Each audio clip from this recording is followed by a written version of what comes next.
In the fiery heart of the Valley of Bowser, there lived a Koopa notorious for mischief and cruelty. He delighted in harassing Toads, cornering Yoshis, and claiming castles as his playground. But one day his arrogance led him too close to the bubbling lava flows of a dormant volcano. A misstep sent him plunging into the molten river below. The fire should have ended him, yet the lava wrought something unnatural. His flesh melted away, his shell fractured, leaving only a skeleton.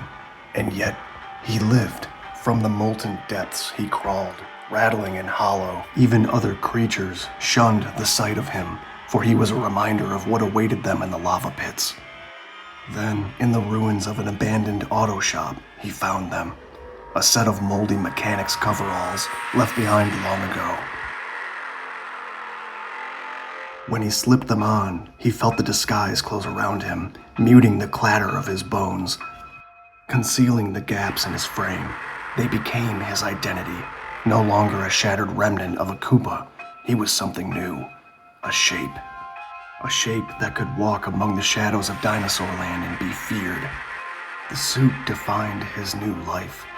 In the coveralls, he was no longer just bones rattling in the dark. He was a hunter, a shadow, a legend.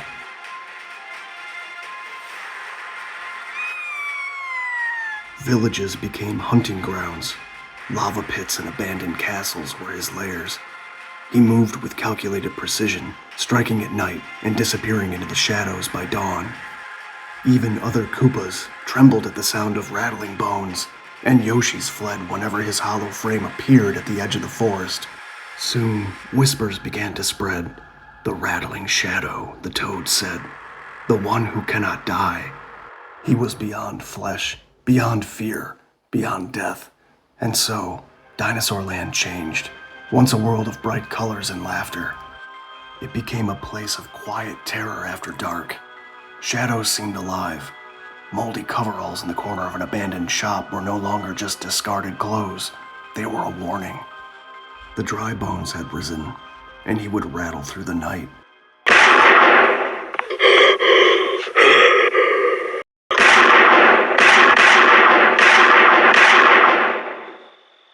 Immortal, patient, relentless, the legend had begun.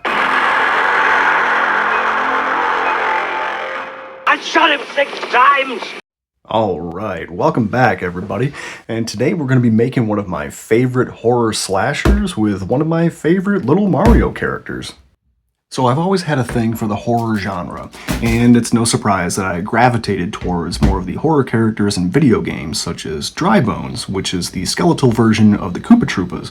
Dry Bones, he first appeared in the Super Mario Bros. 3 game, which was premiered in 1990. Yeah, I'm that old.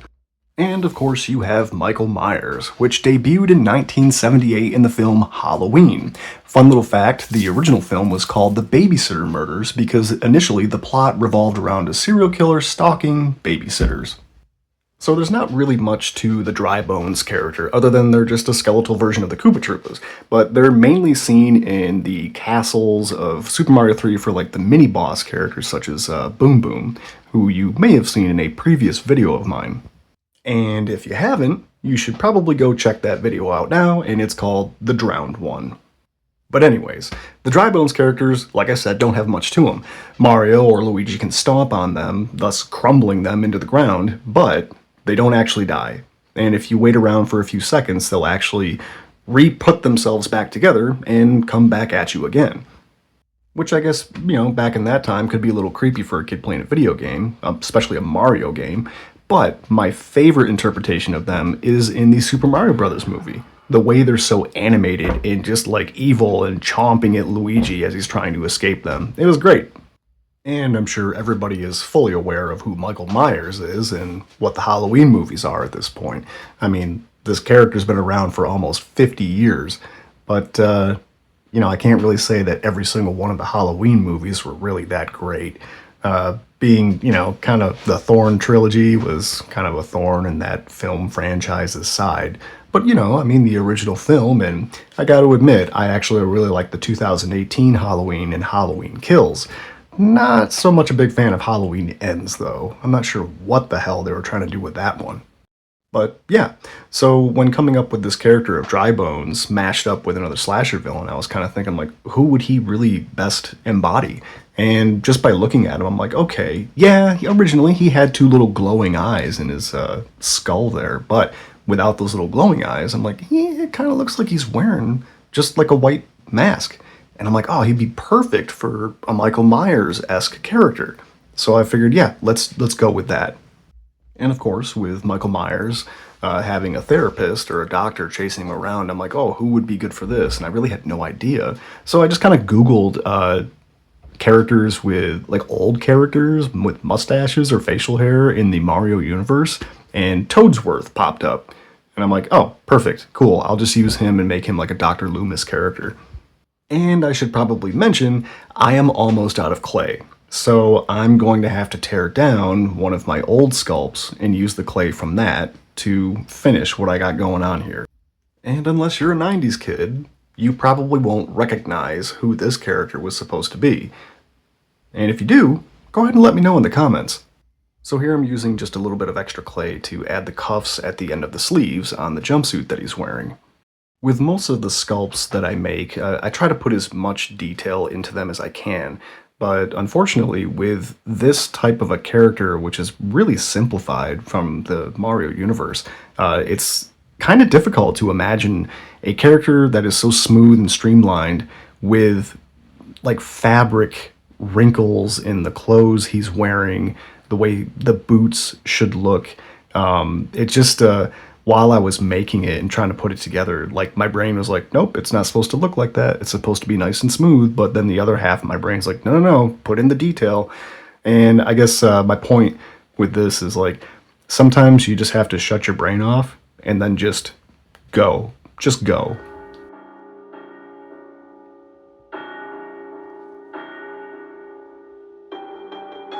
So while trying to put in as much detail as I can, I decided to put in some kneecaps, just to help translate where the legs would bend.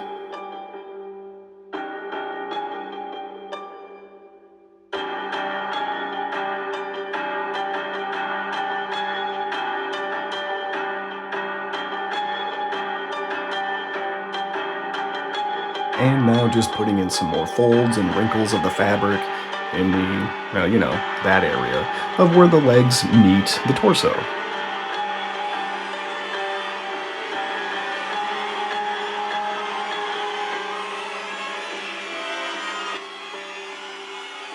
And now I'm trying to put together his shell.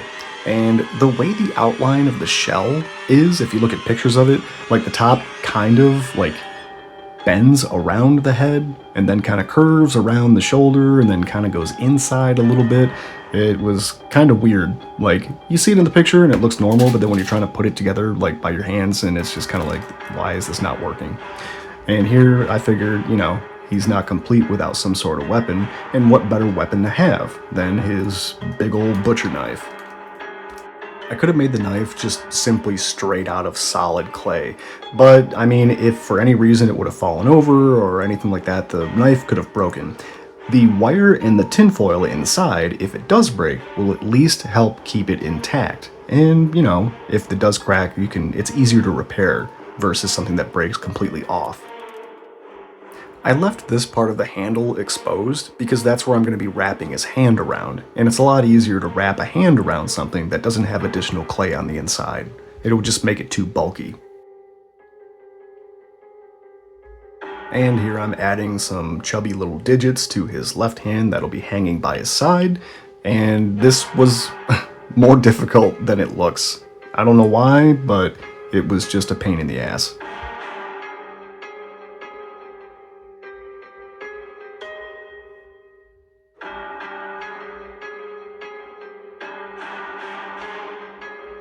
Okay, so now that the majority of the sculpt is done, we're going to use some isopropyl alcohol again to smooth out all of those little fingerprints and all the rake marks that were put in there while smoothing it out, and it's going to give it a little bit more of a smooth, professional appearance.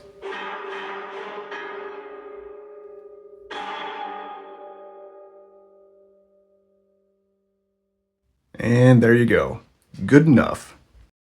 And now it's time for the part I hate the most. Painting.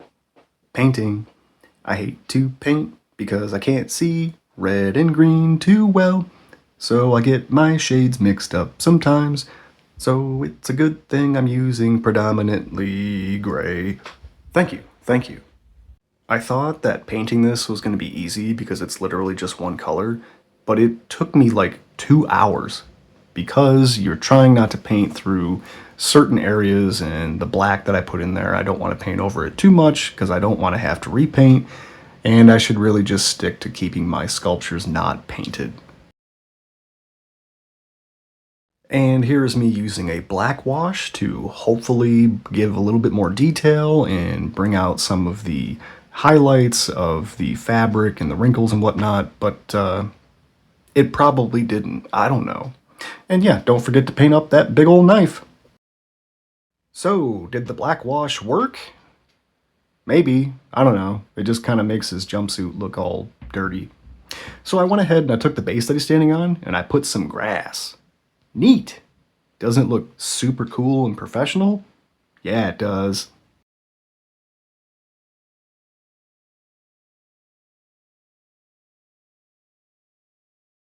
Pretty cool.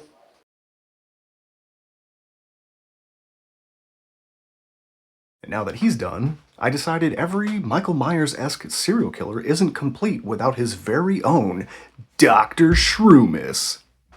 Get it? Because it's a play on Dr. Loomis and he's a mushroom. Yeah, you get it. You get it.